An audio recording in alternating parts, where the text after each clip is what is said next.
हे छई गोसाई कुरी चरण वंदन, जाहा हईते विघ्ननाश अभिष्ट पुराण। इन सब के चरणों में, नरोत्तम दास ठाकुर के चरणों में विशेष रूप से कृपा याचना करते हैं कि हम इस प्रेम भक्ति चंद्रिका ग्रंथ के सार को हृदय में धारण कर सके और इसके मर्म को अनुभव कर सके। और सभा में आए समस्त वैष्णवियों के चरणों में दंडवत प्रणाम दीदी, चंद्रकांता दीदी, नीतू दीदी, प्रभु जी दंडवत प्रणाम। हरे कृष्णा प्रभु जी दंडवत प्रणाम दीदी, दंडवत प्रणाम। बेटा दीदी, श्याम सुंदर प्रभु, प्रभु जी हरे कृष्णा। विमला दीदी, सकले चरण दंडवत प्रणाम। समर्थ प्रभु दंडवत प्रणाम। श्री राधे। तो हम लोग अध्ययन कर रहे हैं श्री नरोत्तम दास ठाकुर द्वारा रचित ग्रंथ प्रेम भक्ति चंद्रिका, जिसमें हम लोग 8वें श्लोक पे हैं। प्रथम अध्याय के हमने गुरु वंदना, फिर वैष्णव वंदना के साथ साथ अब श्री नरोत्तम दास ठाकुर, रूप गोस्वामी और सनातन गोस्वामी, षड गोस्वामियों के चरणों में प्रणाम करते, विशेष रूप से रूप सनातन का गुणगान करते हुए उनके चरणों में प्रार्थना कर रहे हैं, जिसमें कल हमने सुना। वो प्रार्थना करते हुए समझा रहे हैं, श्री रूप सनातन रसकूप है। ये रस के कुआं है, भक्ति रूपी प्रेम अमृत रस का एक कुआं है। और इस जगत में महाप्रभु की कृपा को वितरण करने के लिए इस जगत में आए हैं। प्रेम भक्ति रीति जता निज ग्रंथे सुभक्त। हमने सुना किस प्रकार से इन्होंने प्रेम भक्ति की रीति को, प्रेम भक्ति की नीतियों को अपने ग्रंथों के द्वारा प्रकाशित किया। प्रेम भक्ति रति जत, प्रेम भक्ति में कैसे रत रहना है। और करी छिन दोही महाशय, इन दोनों महाशय रूप सनातन जी ने ये शिक्षा दिया कि प्रेम भक्ति में रत रहते हुए किस प्रकार से प्रेम भक्ति को रसास्वादन किया जाए, प्राप्त किया जाए। और इनके ग्रंथों को श्रवण करने मात्र से, जहारा श्रवण हईते प्रेमानंदे हय चित्ते, जिनका केवल श्रवण करने मात्र से हृदय में प्रेमानंद, चित्त में प्रेमानंद की प्राप्ति होती है। युगल माधुर्य रसाश्रय, ये युगल माधुर्य रस का आश्रय है। राधा गोविंद युगल किशोर के माधुर्य रस का ये आश्रय है। इसी को वैष्णवगण आगे समझा रहे हैं, किस प्रकार से रूप सनातन जी के अनुगत्य में रहते हुए हमको भजन करना है, साधु संग में रहते हुए भजन करना है, और वैराग्य युक्त भक्ति को धारण करना है। आज भी गुरुदेव की कथा अगर आपने सुनी, गुरुदेव वर्णन करते हैं वैराग्य बहुत इंपॉर्टेंट है। जो संसारी भोगों में निरंतर लिप्त है, उनको प्रेम प्राप्ति नहीं हो सकती। राधा दास्यम या ब्रज भक्ति प्राप्त करने के लिए वैराग्य चाहिए संसार के भोगों से। अवश्य वैराग्य का अर्थ ये नहीं है कि हम घर से बाहर रहें तो वैराग्य हो गया, ऐसा नहीं है। वैराग्य का अर्थ है कि हम संसार के भोगों के प्रति हमारी आसक्ति नहीं है। जीवन यापन करने के लिए जितनी आवश्यकता है उतना हम कर रहे हैं, और अधिक से अधिक समय भगवान के चरणों में अनुराग, प्रीति प्राप्त करने के लिए लगा रहे हैं। उसी को वैराग्य कहेंगे। विशेष रूपेण अनुराग, भगवान के चरणों में अनुराग के लिए प्रयास करना और संसार के विषय भोगों से दूर रहना, उसी को वैराग्य कहेंगे। अगर कोई चैतन्य चरितामृत, अगर कोई व्यक्ति अपनी जीवा के स्वाद के लिए निरंतर भटकता रहता है, हमको बढ़िया पकवान चाहिए, हमको बढ़िया कपड़े चाहिए, बढ़िया संसाधन चाहिए रहने के लिए, दिनचर्या के लिए, तो उस बढ़िया के चक्कर में फिर वो यहीं पर पड़ा रहेगा। इसलिए वर्णन करते हैं, जो भी संसाधन है, जितने भी संसाधन हमारे को भगवान प्रदान कर रहे हैं उनमें संतुष्ट रहते हुए उनकी प्रीति के लिए अपने समय को लगाइए। और जिस प्रकार से हमारे गोस्वामी गणों ने जो वैराग्य दिखाया, विशेष रूप से रघुनाथ दास गोस्वामी का वैराग्य, कि वह जगन्नाथ जी के सिंह द्वार पर जो भिक्षा में प्रसाद मिल रहा था उसको भी छोड़ दिया। जगन्नाथ जी का प्रसाद तो साक्षात जगन्नाथ ही है, और रघुनाथ जी गोस्वामी को लग रहा है कि अगर मैं यहाँ पर खड़ा रह करके इसलिए हूँ कि कोई मुझे आगे प्रसाद देगा तो मैं एक वैश्या के समान हूँ। जिस प्रकार वैश्या निरंतर देखती रहती है कौन अंदर गया, कौन बाहर गया, कौन मुझे 10 पैसा, कौन मेरा कस्टमर है, कब मेरे को कस्टमर मिलेगा, उसी प्रकार से जितने भी लोग आ रहे हैं जा रहे हैं, मेरे मन में यही धारणा है कि कब कोई मुझे कुछ 10 रुपया दे, 5 रुपया दे। और उनके मन में ये धारणा नहीं है, जो भी उनको देता है भगवान की इच्छा से वो लेते हैं, पर वो शिक्षा देने के लिए समझा रहे हैं कि किस प्रकार से एक भिक्षक भी जब भिक्षा मांगता है तो वह हमेशा देखता है शायद ये मुझे देगा, शायद ये मुझे देगा, शायद ये मुझे देगा। शरणागति भगवान की नहीं, उन व्यक्तियों के ऊपर होती है। इसलिए उन्होंने भिक्षा मांगना भी बंद कर दिया।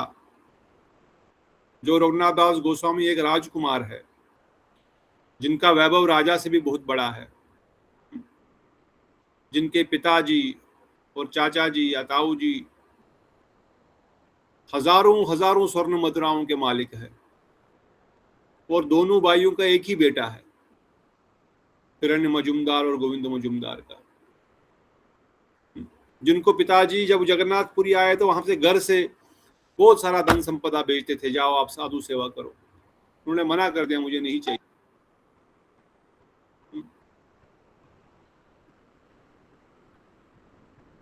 और भिक्षा यापन करके रह रहे, फिर भिक्षा करना भी छोड़ दिया।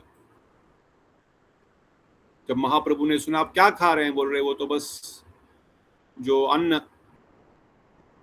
जब साफ करते हैं पक जाता है, वहां से जो अन्न बाहर आता है ठाकुर जी का बनाने के समय, उसी को साफ करके धो करके नमक मिला करके बस अपना जीवन यापन कर रहे हैं। तो महाप्रभु कहे रघुनाथ हेरा वैराग्य पाशे निर रेखा, ये वैराग्य होता है। इनका वैराग्य पत्थर के ऊपर एक लकीर के समान है जो कभी मिट नहीं सकता। पत्थर के ऊपर लकीर मतलब उसको घिस घिस के अगर उस पर निशान पड़ जाए तो निशान कभी नहीं जाता है। तो जो वैराग्य रूप गोस्वामी जी ने दिखाया, सनातन गोस्वामी जी ने दिखाया, एक एक पेड़ के नीचे एक एक रात बैठते हैं, क्योंकि सारे पेड़ कल्पतरु है, कभी हमको अटैचमेंट ना हो जाएगी किसी पेड़ के साथ। अब ये मेरा पेड़ हो गया, अब मैं इस पेड़ के नीचे बैठता हूं, अब ये मेरा पेड़ है, अब यहाँ पर दूसरा व्यक्ति नहीं बैठेगा। ऐसा कहीं हमारे मन में विचार ना आए। कुत्ता कहीं बैठता है उसको लगता है फिर ये मेरी जगह है, कहीं हमको भी तो नहीं लगेगा ये मेरी जगह है। कितना शिक्षा हमको दे रहे हैं अपना जीवन आदर्श दिखा करके, जिस स्थान पे बैठे, जिस घर में बैठे, उनसे हमको उससे कोई अपेक्षा ना हो। संसार के व्यक्तियों से जिनके घर जा रहे हैं, इसलिए अलग अलग घरों में जाकर के भिक्षा मांग रहे हैं, एक जगह जाके भिक्षा भी नहीं मांगते रोज रोज। कहीं मुझे उनके घर के प्रति ये ना आसक्ति ना हो कि मुझे रोज भिक्षा देंगे। इसी घर में जाऊंगा तो मुझे लगेगा हाँ यही मेरा परमानेंट स्थान है भिक्षा लेने का। हो सकता है उनके प्रति फिर हमारे को अपेक्षा हो कि मुझे देगा, कल को नहीं दिया तो फिर दुख होगा। इसलिए जिस घर में गए उस घर का नंबर फिर 2, 4, 6 महीने बाद ही आता है।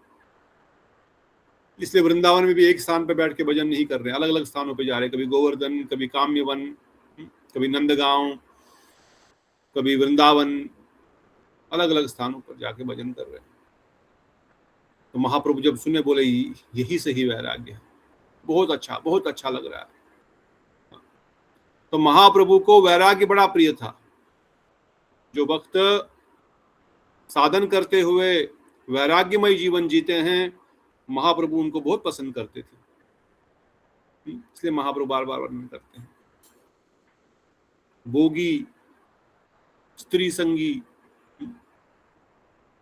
संगी का संग भी मत करो, विषयी का संग मत करो। विषयी मतलब जिसको केवल संसार में भोग की प्रवृत्ति है, जिसका जीवन केवल भोग करने के लिए बना हुआ है, जिसने अपना लक्ष्य केवल जिंदगी का मुझे बस खाना पीना मौज मस्ती करना ये बना के रखा है, ऐसा संग मत करो।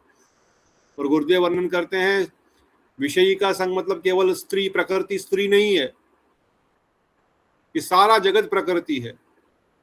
एक डंडे के प्रति आपकी आसक्ति है, एक सोफे के प्रति, कुर्सी के प्रति आसक्ति है, ये सब प्रकृति है, ये सब स्त्रीलिंग है। किसी भी वस्तु के प्रति आसक्ति ही विषय आसक्ति कहलाएगी। विषय आसक्ति केवल स्त्री को मत समझना या केवल पुरुष को मत समझना। जिस वस्तु को हम छोड़ नहीं पाए, ये मेरी है करते रहते, हृदय में ऐसी भावना आ गई है, बाहर से नहीं भी बोलेंगे पर अंदर से लग रहा मेरा है, ये मेरी वस्तु है। ये भावना जब तक हृदय में है तब तक विषय के प्रति आसक्ति बनी रहेगी। इसलिए महाप्रभु शिक्षा दे रहे हैं, षड गोस्वामीगण शिक्षा दे रहे हैं अपने जीवन यापन करके। हम उनकी तरह जंगल जंगल भटक नहीं सकते, पेड़ के नीचे रह नहीं सकते हैं, अभी वह क्षमता नहीं रही न तो शरीर को न तो मन को बर्दाश्त करने की। अभी थोड़ा सा हम प्रसाद वितरण करने के लिए गए, आज बारिश पड़ी और थोड़ा सा गर्मी बढ़ गई उल्टा। आधा घंटे में ऐसा लग रहा है कि पसीना पसीना, भी पसीना पोंछ रहा हूँ मैं, आधे घंटे से पसीना ही पोंछ रहा हूँ जबकि इतना पसीना आया भी नहीं, क्योंकि शरीर भी अब उतना साथ नहीं दे रहा, मन को भी उतनी क्षमता नहीं है सेवा करने की। और परंतु भोग करने की प्रवृत्ति कम से कम छोड़ दो। हम नहीं बोल रहे जंगल में जाओ, वन में रहो, खाना पीना भी मत खाओ, एक टाइम खाओ, आप भी छाछ पियो या खाली चना खाओ, सूखा चना खाओ, जैसे हमारे प्रेम प्रदीप प्रभु खाते हैं, बस कभी चना तो कभी वो भी मना, कभी मूंगफली तो कभी चना तो कभी बस दही और केला, ऐसा नहीं। ठीक है, जो जरूरत है, शरीर को आवश्यकता है जिन चीजों की उसको दो। शरीर स्वस्थ रहेगा तभी भजन ठीक से होगा। शरीर बीमार रहेगा, कमजोर रहेगा तो नाम भी ठीक से नहीं होगा, नाम करने की भी इच्छा नहीं होगी, माला उठाने की भी इच्छा नहीं होगी, मन ही नहीं करेगा माला उठाने का, शरीर साथ नहीं देगा तो कैसे नाम करोगे, कैसे सेवा करोगे, कैसे अर्चना करोगे। इसलिए युक्त आहार विहार से गुरुजनों ने कहा युक्त आहार करो, युक्त आहार जितनी आवश्यकता है उतना करो उसको। और इसलिए नहीं कि मुझे बढ़िया चाहिए, चटपटा चाहिए, बढ़िया स्लिकर रस चाहिए, इतना महंगा चाहिए, उसके पास इतना है तो मेरे पास इतना बड़ा क्यों नहीं है, उनके घर में बड़ी कार है, बड़ा टीवी, तो मेरे पास क्यों नहीं है। ऐसी आसक्ति से वैराग्य उत्पन्न नहीं होगा। इसलिए सचिनंदन गौर हरि जब रूप सनातन गोस्वामी के वैराग्य को देख करके बड़े प्रसन्न हुए, रघुनाथ दास गोस्वामी के वैराग्य को देख करके बड़े प्रसन्न हुए। जब उनको वैराग्य की पता लगता है कि कोई वैराग्यमय जीवन जी रहा है, महाप्रभु बड़े प्रसन्न होते हैं, क्योंकि वो जानते हैं अब ये व्यक्ति संसार के प्रलोभनों के प्रति आकर्षित नहीं होगा। अब इसका बहुसागर पार करना, अब इसको माया पकड़ेगी नहीं। माया तो इन्हीं प्रलोभनों से पकड़ती है। कभी आंख को आंख का विषय दिखाएगी, कभी कान को कान के विषय में लिप्त करेगी, कभी जीवा को जीवा के विषय में लिप्त करेगी, त्वचा को त्वचा के विषय में, कभी नाक को सुगंध के विषय में लिप्त करेगी। किसी न किसी प्रकार से विश्वामित्र के पास मेनका आई और जब चूड़ियां खनखनाने लगी कान के द्वारा, बस विषय आसक्त हो गए। उसकी ध्वनि सुनकर के आंख खोली तो बस फिर तो कुछ कहना ही क्या। जब आंखों से दर्शन हो गया भोग का और खत्म, फिर साधन भजन उधर ही रह गया। से माया हमेशा किसी न किसी प्रकार से इन पांच विषयों को, इन पांच इंद्रियों के लिए तैयार रखती है। कब मौका मिले मैं इसको झपटूं, कब मौका मिले तो मैं इसको झपट लूं। ये भगवत धाम जाने वाला है, ये मेरे जंगल से बाहर छोड़ के जाने वाला है। कली महाराज बोलते हैं छोड़ो, कहाँ जाएगा, बैठ मेरे पास, बैठ मेरे पास, क्यों जाना, यहीं पर बढ़िया कर, मेरा दास बन के रह। और हम बोलते हैं ठीक है भाई, मेरे में तो क्षमता नहीं। हम जब ये समय और ये स्थान उन कथाओं का नहीं, जब हम ब्रह्मचारी क्लासेस लेते थे, देते थे कॉलेज लाइफ में, जिनको ब्रह्मचारी रहना था, बहुत स्ट्रिक्ट क्लासेस हम देते थे, सुनते भी थे। किसी भी पुरुष लड़के को don't become the lap dog of A women, एक स्त्री के गोद में कुत्ता बनना मत बनो।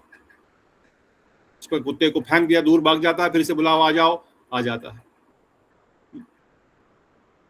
और जो पुरुष काम के वशीभूत है वो कभी भी स्त्री के प्रताड़ना से बाहर नहीं, हमेशा गुलाम रहेगा।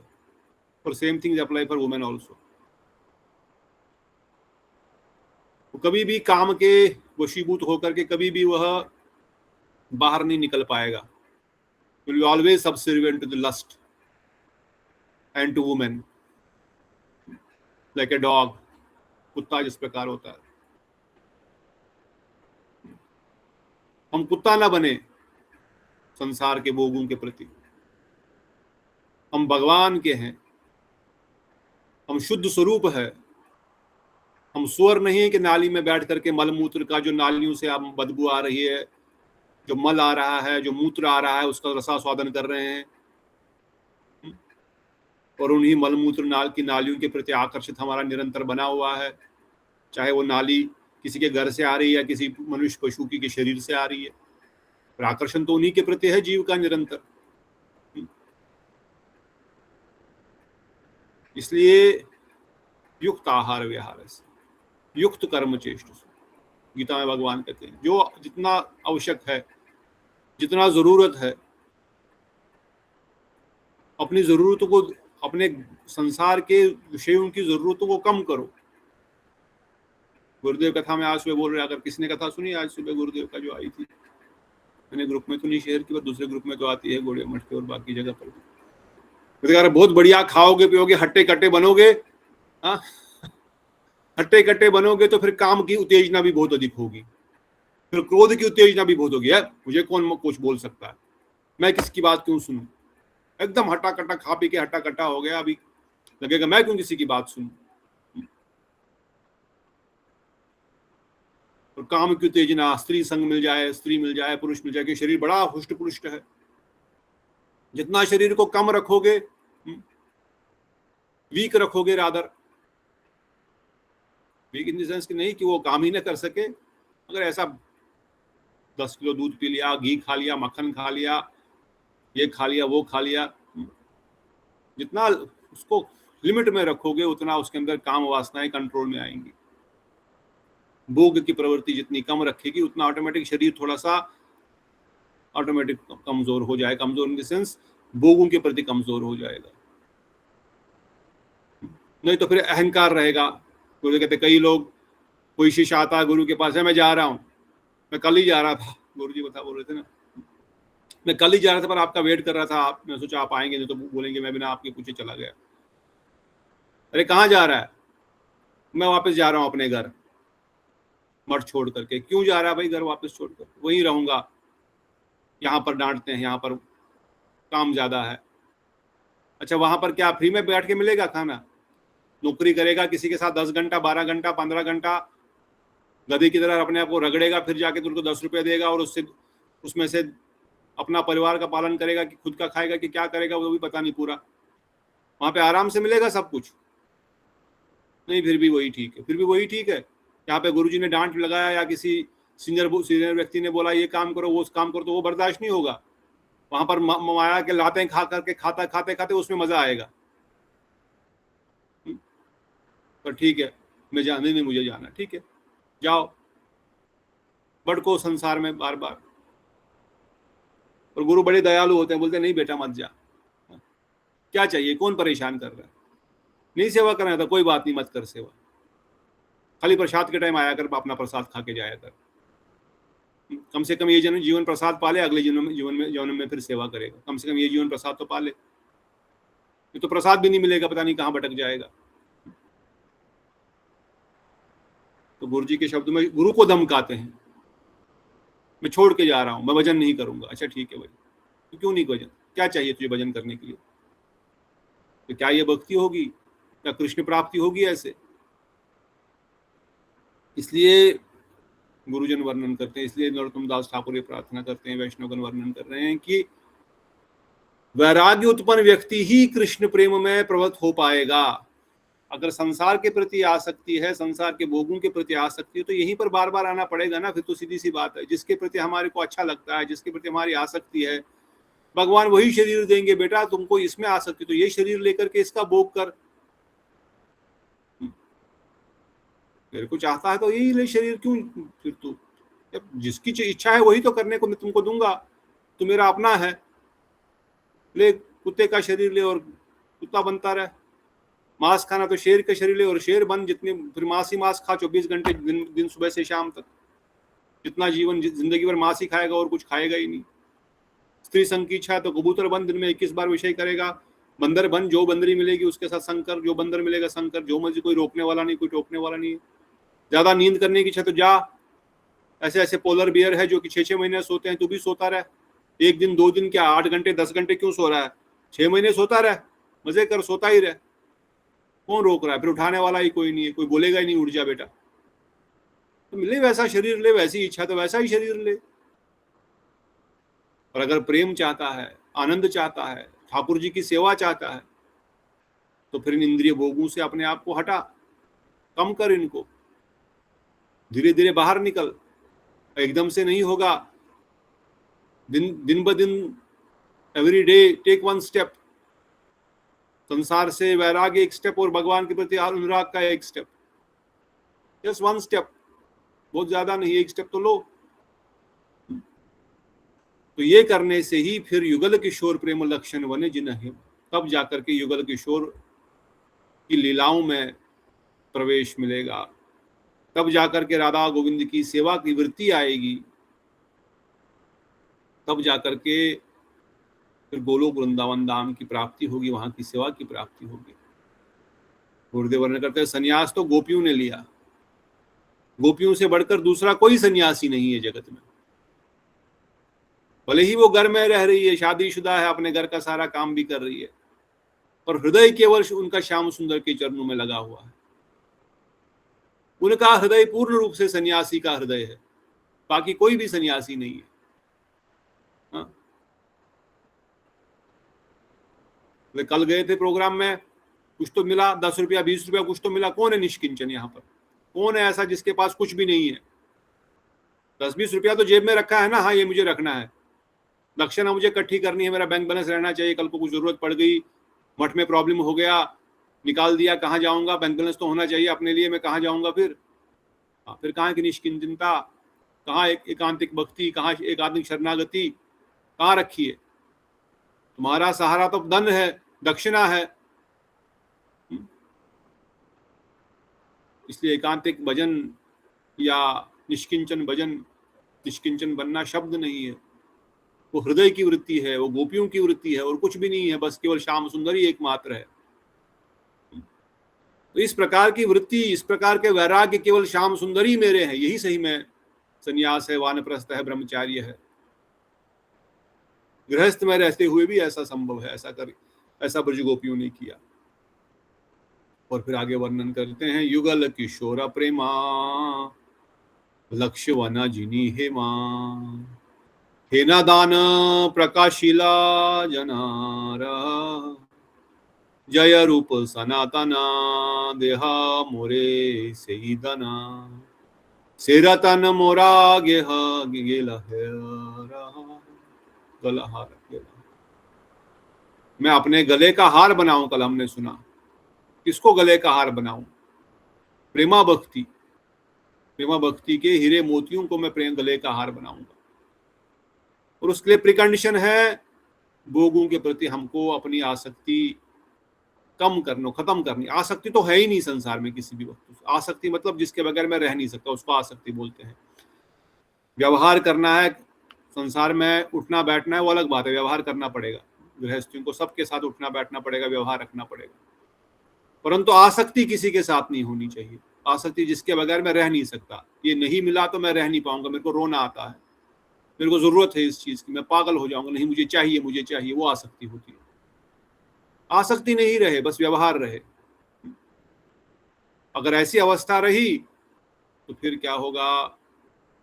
कहते हैं आपकी कृपा से आपने शुद्ध युगल किशोर के शुद्ध प्रेम को, जिस प्रकार से शुद्ध सोना होता है, तो बोलते हैं खरा सोना, जिसको शब्द हिंदी शब्द बोलते हैं, खरा सोना जो होता है, राधा गोविंद का प्रेम खरा सोना है। उसमें कोई भी काम, कोई भी विकार, कोई भी संसारिक दृष्टिकोण से कुछ भी मल नहीं है, उनका प्रेम इस प्रकार से है। उस प्रेम को आपने प्रकाशित किया है इस जगत में। आपकी जय हो हे रूप सनातन गोस्वामी। सारा संसार को राधा गोविंद का प्रेम ऐसा लग रहा था कि कोई गलत विचार है। जगत सोच रहा है राधा कृष्ण का प्रेम ये तो व्यभिचारी है, ये तो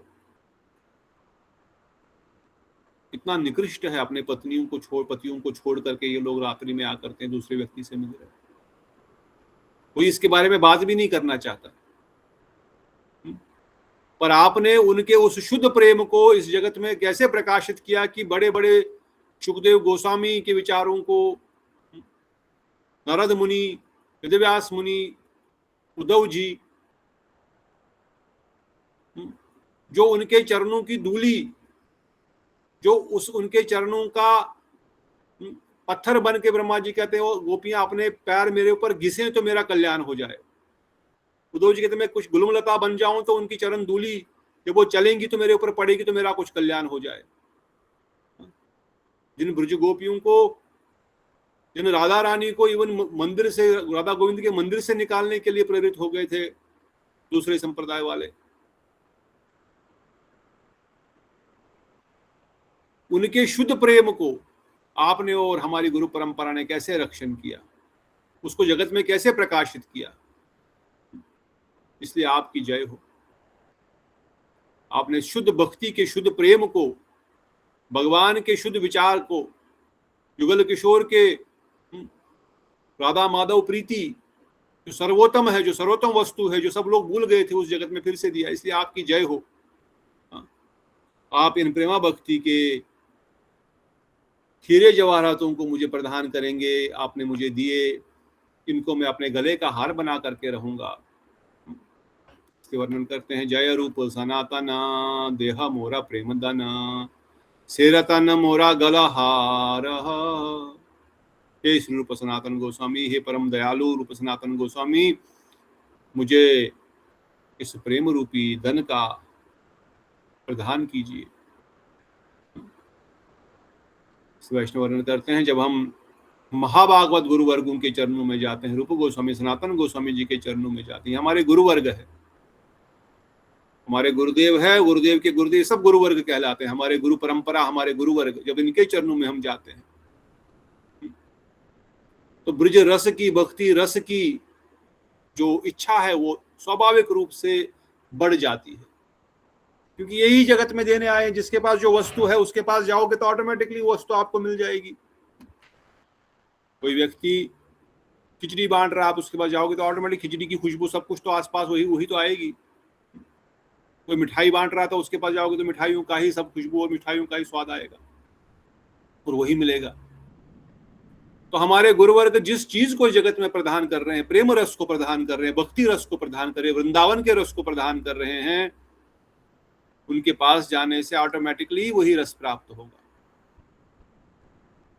इसलिए उनके पास रहने से श्रवण कीर्तन, केवल इसी रस कथा का श्रवण कीर्तन करने की प्रवृत्ति होगी, हृदय में आएगी भावना कि मैं भी सुनूं इसको, मैं भी यही भज रस के भजन सुनूं, मैं भी यही कथा सुनूं, यही तो सर्वोत्तम है, मैं समय बर्बाद क्यों करूं। और साधना जो है वो परिपक्व हो जाएगी और भक्ति में रहते रहते आनंद की अनुभूति आएगी। आपके पास जो भी आप कर रहे हो, जिस भी स्थान पर है, जो भी पोजीशन में रहे, सब कुछ फेवरेबल हो जाएगा, कुछ भी अनफेवरेबल नहीं रहेगा।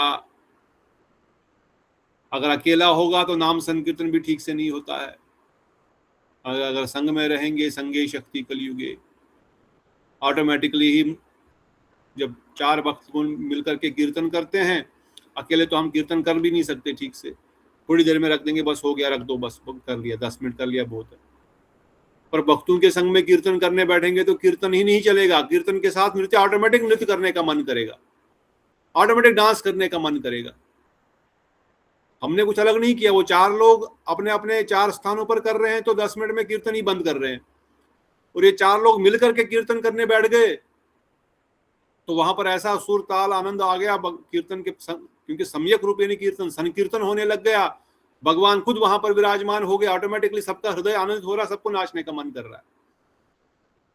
साधारण कनिष्ठ वैष्णव भी ऐसा हम अनुभव करते हैं, जब मिल करके कीर्तन करते हैं, मिल करके आरती होती है तो कितना खुद ही नाचने का मन करता है। और अगर यही संकीर्तन उत्तम वैष्णव के संग में हो, सीनियर वैष्णव के संग में हो, तो कितना मजा आता है। तभी तो जब गुरु वैष्णव गण आते हैं, भागवत सप्ताह होता है, कोई प्रोग्राम होता है, तो हमारे सीनियर गुरुजन आते हैं, वैष्णवगण आते हैं, तो कैसे उत्साह में सब लोग रहते हैं। हफ्ता 10 दिन कैसे बीत जाता पता ही नहीं चलता, दिन रात मजा ही आनंद, सुबह से शाम तक कितना भी सेवा करो, थक भी जाओ, पर फिर भी आनंद की अनुभूति होती है। ये उनका प्रभाव है, ये साक्षात भगवान की अंतरंग शक्ति वहां पर कार्य कर रही है। इसलिए वैष्णवगण आते हैं, बड़े बड़े सुंदर सुंदर प्रोग्राम करते हैं, ये सप्ताह करते हैं, कुछ उत्सव बनाते हैं। चलो आज हरियाली तीज हो गया, वसंत आ गया, अब होली आ गई, वसंत पंचमी आएगी, अब झूलन आएगा, फिर ये फेस्टिवल आएगा, बलराम जयंती आएगी, राधा अष्टमी आएगी, कृष्ण का जन्माष्टमी आएगी, पुरुषोत्तम मास आएगा। उत्सव कुछ ना कुछ निरंतर, हर महीने कुछ ना कुछ उत्सव चलता रहेगा। उत्सव से उत्साह रहेगा, वैष्णवगणों का संग मिलेगा, कुछ कार्यक्रम हमेशा हम एंगेज रहेंगे। तो इस प्रकार से इन वैष्णवों के संग प्राप्त करने से संसार बंधन से मुक्ति प्राप्त होगी और शुद्ध भक्ति, ब्रज देवियों की भक्ति प्राप्त होगी। क्योंकि यह वैष्णवगण यही चीज जगत में देने आए हैं, और कुछ देने नहीं आए हैं। और उनके अनुगत्य में रहने वाले सब जो उनके हाव भाव से, उनके भाव से, उनके विचारों से ओतप्रोत हो चुके हैं, उसमें डूब चुके हैं, वो भी उसी वस्तु को प्रदान करेंगे, उसके आगे पीछे कुछ नहीं बोलेंगे। इससे शुद्ध भक्त अपने उस विचार को बताएंगे, उस मूड को प्रदान करेंगे। ना गनी अपना दुखा, सब वांछे तनार सुख अमारा तात्पर्य, मोर यदि दिया दुख तनार हैला महासुख, यही दुख मोरा सुख वरैया। I am not at all connected to my own sufferings. I always want happiness only, his happiness only. My life goal is to make him happy in all possible ways. If he gets pleasure by making me miserable, that misery is my greatest happiness. चाहे वो आप ये भगवान के लिए ही बता रहे हैं, पर ये वैष्णव के लिए भी एप्लीकेबल है, ये गुरु जी के लिए भी एप्लीकेबल है। केवल गुरु वैष्णवों का सुख ही मेरा सुख है, केवल ठाकुर जी का सुख ही मेरा सुख है, उनकी सेवा ही मेरा सुख है, उनका लक्ष्य जो है वही मुझे पूर्ण करना, यही मेरा जीवन का लक्ष्य है, मेरा अलग से कोई लक्ष्य नहीं है। हाँ। जब इस प्रकार की भावना आएगी तब जीव खुश होएगा, तब जीव को आनंद की अनुभूति होगी, तब ब्रजवास की प्राप्ति होगी, ब्रज गोपियों की सेवा की प्राप्ति होगी। Braj devis never think about themselves, they always think about Krishna. Braj गोपियां निरंतर कृष्ण के ही बारे में सोचती है, निरंतर कृष्ण का ही चिंतन करती है। अतएव गोपी गणेर नाही काम गंदा, कृष्ण सुख लागी मात्र कृष्ण से संबंध, आत्म सुख दुख गोपीर नाही का विचार, कृष्ण सुख हेतु चेष्ट मनो व्यवहार, कृष्ण लागी यार सब करे प्रत्याग, कृष्ण सुख हेतु करे शुद्ध अनुराग। गोपियों का खुद का कोई सुख नहीं है। There is no slight trace of lust in the love of gopis. The relationship with Krishna is only for the purpose of his enjoyment. केवल कृष्ण की प्रसन्नता ही गोपियों का एकमात्र है। Gopis do not care about their own happiness or pain. All their bodily and mental activities are directed towards offering happiness to Krishna. They have given up everything for Krishna and they have pure anurag for giving Krishna pleasure. उनके लिए कुछ नहीं। गोपियों का सर्वस्व कृष्ण की प्रसन्नता के लिए, उनका शरीर, उनका मन निरंतर कृष्ण की प्रसन्नता के लिए, उनका हर कार्य, हर एक्शन कृष्ण की श्याम सुंदर की प्रसन्नता के लिए, उन्होंने सर्वस्व कृष्ण की प्रसन्नता के लिए अर्पण किया है। ये शुद्ध अनुराग ही कृष्ण को आनंद प्रदान करता है। To attain highest mood, you must always stay in company of अनुरागी वैष्णव। इस चीज को प्राप्त करने के लिए ऐसे वैष्णवों के अनुगति में रहना पड़ेगा जो अनुरागी तद अनुरागी जन अनुगामी तिष्ठन विजेत कालम इति उपदेश सारम। रूप गोस्वामी वर्णन करते हैं। इसलिए तद अनुरागी जना, जो अनुरागी भक्तगण है उनके अनुगत्य में रहो। जब तक ऐसे अनुरागी जनों के अनुगत्य में नहीं रहेंगे तो अनुराग कहाँ से आएगा। इसलिए अनुरागी जन वैष्णवों के हृदय में ऐसा अनुराग है जो रागानुगा है। रागानुगा के अनुगति में रह के ही रागानुगा होगा, रूपानुगा के अनुगति में ही रूपानुगा होगा। वैदिक भक्ति भक्तों के अनुगति में कैसे रागानुगा भक्ति मिलेगी। अरे जो जिसके पास है वही तो देगा, सीधी सी बात है। जिसके पास जो वस्तु वही तो देगा वो। आप रागानुगा भक्तों के, अनुरागी भक्तों के अनुगति में वैष्णव में रहेंगे तभी तो राग मिलेगा। अगर पानी यहाँ पर खोदने से पानी मिलेगा तो यहीं पे खोदना पड़ेगा, वहां पर जाके खोदने से कोई लाभ नहीं होगा। जहां पर है वहीं तो मिलेगा। नहीं जी वहां पर भी खोदेंगे, वहां पर भी ठीक है, वहां पे सब तो खोद ही रहे हैं, हम भी वहां पर खोदने का प्रयास करेंगे। अरे फायदा क्या हो, we are wasting time. Stay close to the Vaishnavas, जो लोग इस महाप्रभु की विचारधारा को दे रहे हैं, अपना समय उसमें बिताओ, अपना रीडिंग, अपना स्टडी उसमें करो। दूसरी जगह जाने समय बर्बाद करने से क्या लाभ होने वाला।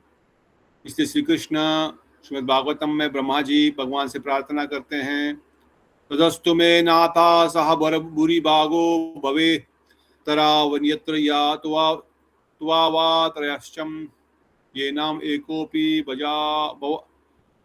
भवजा जन्मनि भूत्वा निवेश तव पाद पल्लवम तदस्तु में नाथ सह बुरी बागो भवे तरेवन्यत्र। May I always remain in the association of your devotees, whether I be a worm, bird, animal, or take birth in lower species. Alone, it is not possible to become perfect and attain your devotion. एकाकी अमार नाही पाए बल हरिनाम संकीर्तने, therefore Guru Pad Padma arranges mathas and temples for the devotees can nourish their bhakti and favorable association in the matha sadhakas engaged following Bhagavad Dharma. Brahma ji प्रार्थना करते हैं, मैं अगर कीड़ा बनूं, मल का कीड़ा बनूं, एक वर्म बनूं, एक चिड़िया बनूं, एक पशु बनूं, या किसी भी नीच जन्म शरीर में चला जाऊं, पर मैं आपका दास रहूं। कीट जन्म हो यथा तुआ दास, बहिर्मुखे ब्रह्म जन्म नाही मोराश। भक्ति ठाकुर प्रार्थना करते हैं, ब्रह्मा जी प्रार्थना करते हैं, मुझे ब्रह्मा, भक्ति ठाकुर कहते हैं बहिर्मुख ब्रह्मा, अगर मैं आपको छोड़ करके ब्रह्मा भी बन जाऊं तो मुझे नहीं चाहिए वो। कीड़े का जन्म दे दो, मगर आपका चिंतन, आपका सिमरन, आपका नाम निरंतर लेता रहूं, ये ठीक है मेरे लिए। तो ब्रह्मा जी जब ऐसी प्रार्थना कर रहे हैं कि मैं आपके भक्तों के संग में रहूं, कीड़ा मकोड़ा भी बनूं पर आपके भक्तों के संग में रहूं, बस। कितनी वैशिष्ट है वैष्णव अनुरागी भक्तों के संग में रहने का। इसलिए कहते हैं अकेले में रह के एकाकी अमार नाही पाए बल, अकेले में बल नहीं मिलेगा भक्ति में। इसलिए गुरुपाद पद्मों ने मठ मंदिरों का निर्माण किया, हमारे लिए साधु संघ का अवसर प्रदान किया। अब घर में रहने वाले कहाँ मठ में जाएंगे, दूर है, ऑफिस है, ये है, तो घर में ही बैठे बैठे कथा का प्रावधान दे दिया। फिर भी हम नहीं आएंगे कथा सुनने के लिए, तो फिर क्या करेंगे गुरुदेव उसमें, बताओ। भगवान भी क्या करें, भगवान बोलेंगे मैंने तुमको बना के दे दिया, कभी खाओ तो सही, तुमको खाना भी नहीं तो खाओ, तुम्हारे बदले मैं तो नहीं खा सकता, खाना तो तुमको ही पड़ेगा ना। बना के भी दे रहा हूँ, घर में परोस के भी दे रहा हूँ, आप बैठ करके खाओ तो सही, निकलना तो तेरे को ही पड़ेगा ना, गले में अंदर डालना पड़ेगा, मेरे गले से अंदर नहीं जाएगा ना तुम्हारे पेट में। फिर भी कथा नहीं सुनेंगे, फिर भी हम नाम नहीं करेंगे। गुरुदेव ने मंत्र भी दिया, कथा भी दे रहे, अवसर भी प्रदान कर रहे हैं सुनने इन ग्रंथों का, इन विचारों का। नहीं जा सकते हैं तो चलो घर में बैठे बैठे साधु संग कर लो, मिल करके कीर्तन करो। एक वक्त गाते हैं, बाकी सब लोग म्यूट पे रहते हैं, बाकी भी गाओ, क्यों म्यूट पे रहना है, गाओ जोर से, कुछ नहीं होता। उसी सुर ताल में गाने का प्रयास करो। नहीं हम तो चुपचाप बैठ सुनते रहेंगे, क्यों, गाओ ना। ठीक है गा रहे हैं पर म्यूट पे ही गा रहे हैं, पर ठीक है कोई बात नहीं, तब तो कम से कम गाओ तो सही। क्योंकि एकाक संकीर्तन होगा ऐसा, घर बैठे बैठे रहने से भी 10 लोग ऑनलाइन कथा कीर्तन कर रहे हैं तो ये भी संकीर्तन है, इसका भी प्रभाव है। इसलिए वर्णन करते हैं कि साधु संग में रहो, जैसे तैसे कथा कीर्तन सुनते रहो, और उसमें भी सजाती सनिग्ध साधु संग में रहो। I don't have care and love for you, then मेरी कथा कोई प्रभाव नहीं करने वाली, या जिसकी कथा मैं सुनता हूं उसको मेरे प्रति कोई प्रीति नहीं है, प्रीति की भावना नहीं, तो कथा प्रभाव नहीं करने वाली। देयर शुड बी सम हृदय का कुछ होना चाहिए कि हाँ ये हमारे अपने हैं गुरु भाई, अपने गुरु बहन है, अपने ग्रुप है, व्हाटएवर यू कॉल इट। अपना इन द सेंस ये हमारा संघ है, वैष्णव संघ है, जिसमें हम एक दूसरे के प्रति प्रीति है, नेचुरल प्रीति है। ऑटोमेटिक उसमें हाँ क्वेश्चन भी आदमी पूछेगा, हृदय के भावों को भी उत्पन्न करेगा, कभी कोई डांट भी लगाएगा, कभी कोई गलत भी बोलेगा तो कोई बात नहीं, क्योंकि प्रीति वहां पर है, स्निग्धता है और सजातीय है। इसी हम भी इसी जाति के, हम भी गौड़ीय वैष्णव, हम भी रागानुगा भक्ति ही चाहते हैं, वैदी नहीं चाहते। हम महाप्रभु के विचारों को समझना चाहते हैं, बस ऐसा संग में रहना है, इसलिए वैष्णव करते हैं। ऐसे दो, एक ग्रंथ भागवत होता है, भक्त भागवत होता है, आप लोग जानते हैं। भागवत दो प्रकार के होते हैं, ग्रंथ भागवत और भक्त भागवत। अगर आपने भक्त भागवत का शरणागति नहीं ली, उनसे नहीं सुने हैं, तो भक्ति में आगे बढ़ना कठिन है। भक्त भागवत पहले है, ग्रंथ से हमारे प्रभु जी हमेशा बोलते थे, राधेश प्रभु जी, हमारा चित्त जिस प्रवृत्ति का है ग्रंथ से वही हमको समझ में आएगा। तमोगुनी व्यक्ति को ग्रंथ से तमोगुनी ही समझेगा। हाँ इसमें तो देखो भोग करने के लिए लिखा है, बोला है, श्याम सुंदर बोल रहे हैं अपना युक्त वैराग्य करो, वैराग्य करो, पर युक्त करो, खाओ पियो मौज करो। भगवान तो बता रहे हैं, क्योंकि मेरी प्रवृत्ति भोग की है। कोई रजोगुनी बोलेगा हाँ भगवान ने कहा है बिजनेस करो, अपना काम करो, अपनी बिजनेस करते रहो, अपना जॉब करो। कहाँ बोल रहा है बस भजन करो, भक्ति करो। अपनी प्रवृत्ति के अनुसार ही ग्रंथ से हमको समझ में आता है क्या लिखा है क्या नहीं लिखा है। परंतु जब वैष्णव से सुनेंगे, वैष्णव उसको भगवान, गुरुदेव, पूर्ववर्ती आचार्य क्या बताना चाहते हैं वो चीज बताएंगे, न कि हम क्या समझना चाहते हैं, हम क्या चाहते हैं वो हम समझेंगे अपनी मन मर्जी के हिसाब से। पर कोई अवसर कोई है ही नहीं, फिर ऑप्शन ही नहीं है, कोई है ही नहीं कोई वैष्णव संघ वहां पर, तो फिर क्या करेंगे? फिर ठीक है, फिर पढ़ लो कम से कम। परंतु आप तो इतना सारा, इसलिए श्रवण भक्ति मार्ग में बताया गया नवदा भक्ति को श्रवण कीर्तन सिमरन, पठन नहीं बोला। गुरुजन पठन लिख लेते, पठन कीर्तन सिमरन पाद सेवन अर्चनम वास्यम साक्यम, कहीं बताया 64 भक्ति अंगों में पठन करो, पढ़ो, अध्ययन करो। श्रवण बताया, क्योंकि वैष्णव के मुख से सुनने की अलग बात है। गुरुदेव कहते हैं आम पक गया, उसको तोता जब छुएगा फिर और भी मीठा हो जाता है, फिर बढ़िया मिठास उसमें आती है। उसी प्रकार से जब हम वैष्णव के मुख से कथा सुनेंगे, उन्हीं विचारों को, उन्हीं भावों को, तो और भी अच्छा से समझ आता है। खुद पढ़ने से समझ में भी कई बार नहीं आता चीजों को। और उसमें से भी अगर महाभागवत वैष्णव का संग मिल जाए, उनके अनुगत्य में बैठ करके हरि नाम करने का मौका मिले, हाँ, तो फिर तो कहना ही क्या, फिर प्रगति तो अवश्य ही शीघ्र होगी। उनके संग में बैठो, उनके साथ परिक्रमा लगाओ, उनके साथ उठ के मंगला आरती करो, उनके साथ जाकर के प्रसाद कुकिंग करो, प्रसाद सर्विंग करो, कथा सुनो, हाँ, उनकी सेवा करो। इससे बढ़कर क्या है? अवश्य ही शीघ्र उसको भक्ति में आगे बढ़ेगा। इसलिए शुद्ध भक्ति, नवदा भक्ति के अंगों को पालन करना बड़ा आसान हो जाएगा साधु संघ में। अगर साधु संघ में नहीं रहेंगे, मनमाने ढंग से करेंगे तो आलस आएगा, पागल हो जाएगा, मन मर्जी करने लगेगा, फिर भक्ति भी छोड़ देगा। जैसे हमने किसी का नाम नहीं लिया, हम आप सबको अनुभव पता है, वैष्णव के प्रति कुछ गलत विचार रखा, मनमाने ढंग से, मुझे अपना मनमाने ढंग से मठ चलाना है, मन मर्जी करनी है। ठीक है, आपको प्रॉपर्टी भी मिल गई, जमीन भी मिल गया, करोड़ों का मठ भी मिल गया, कोई बात नहीं, परंतु भक्ति मिली क्या? नहीं। फिर क्या कर रहे हो? देव देवताओं का पूजा करने लग गए, दुर्गा माता का पूजा करने लग गए, राम जी को गाली देने लग गए। क्या बताएं, तो राम जी ने सीता माता को संतुष्ट नहीं किया, इसलिए राम जी को इतना कष्ट भोगना पड़ा।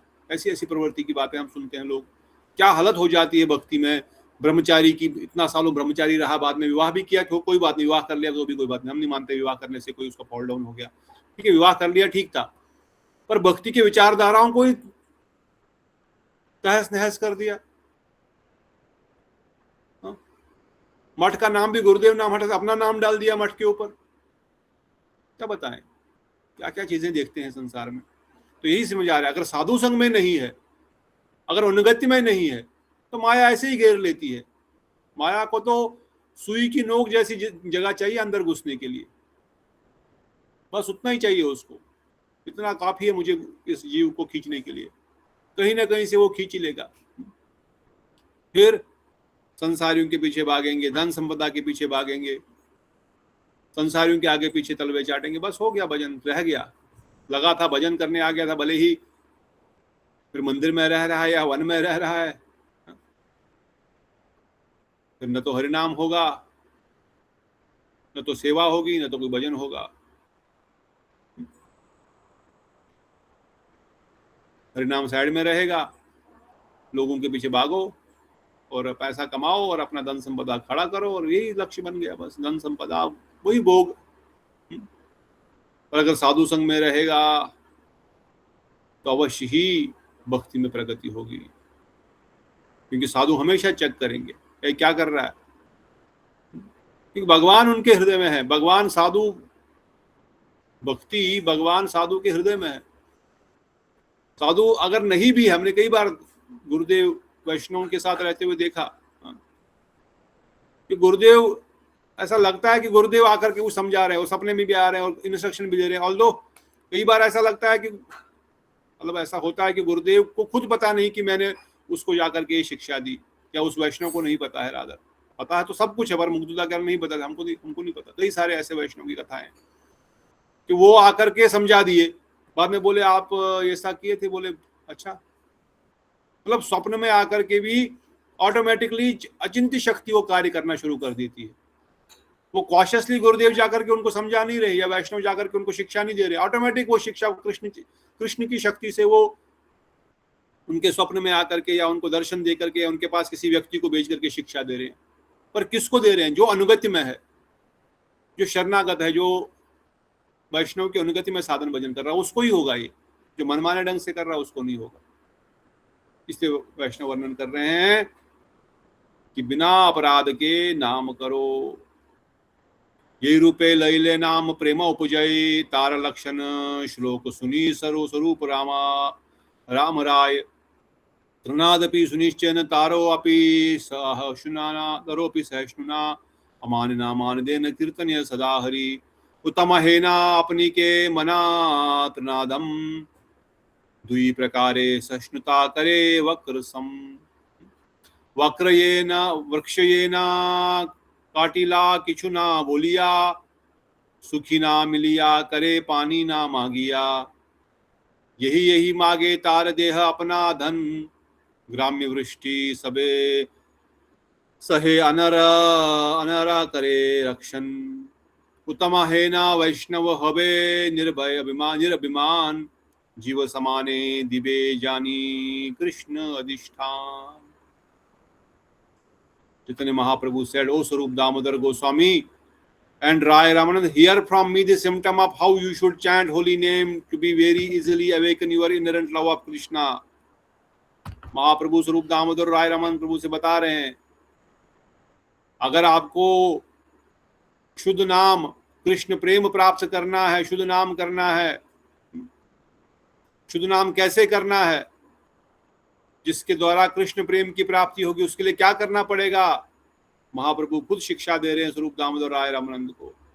क्या करना पड़ेगा? कहते हैं, one should consider himself to be humble than a blade of grass, तृणादपि सुनिश्चयन, अपने आप को तृण से भी अधिक विनम्र रखो, पेड़ से भी अधिक सहनशील रखो। जो अमाननीय है उसको मान प्रदान करो, खुद के मान की चिंता मत करो। जो माननीय है उसको सब लोग मान देते हैं, अमाननीय को मान कोई नहीं देता। और खुद के मान की चिंता नहीं करना, अमाननीय मार देना, तब जाके कीर्तन होगा। Although he is very elevated, he thinks himself lower than a straw on the street, and like a tree he tolerates everything in following two ways. वैष्णव जिसको शुद्ध भक्ति चाहिए, कृष्ण प्रेम चाहिए, वह गुणवान है, बलवान है, शक्तिवान है, सब कुछ है उसके पास, परंतु अपने आप को हमेशा ही रास्ते में पड़े हुए एक घास के तिनके का मान समझता है और पेड़ की तरह सहनशील रहता है। कैसे सहनशील रहता है? कहते हैं जिस प्रकार से अगर उस पेड़ को कोई काटता है, पेड़ को कोई काटेगा तो पेड़ कोई शोर नहीं मचाता है, मुझे मत काटो, लड़ाई झगड़ा नहीं करता है। और जब सूख जाएगा तब वो पानी नहीं मांगता, मुझे पानी चाहिए, मैं सूख रहा हूँ, पानी दो, पानी दो। काटने वालों को ही फल और छाया देता है। काटने वाले को फल देगा। He gives fruits, flowers, whatever else has to be one to all। ये नहीं कि इसको दूंगा उसको नहीं दूंगा। सूख गया तो लकड़ी देगा खाना बनाने पकाने के लिए। He tolerates burning of heat and showers of rain। बारिश को भी सहता है, तपती धूप को भी सहता है, परंतु उसके नीचे कोई आके बैठे तो उसको छाया प्रदान करता है। उसको ये नहीं कहता अरे मुझे तो धूप लग रही, तू काहे को मेरे नीचे बैठ रहा है, उसको छाया प्रदान करता है। ऑल्दो इसलिए बताया वैष्णव में गुण हैं बहुत सारे, और वो गुण होते हुए भी अपने आप को तृण के जैसा विनम्र समझता है, सहनशील करता है अपने आप को। मुझे कष्ट कोई दे रहा है तो कोई बात नहीं, आपको कष्ट नहीं होना चाहिए, मेरे ओर से आपको सहायता ही होनी चाहिए।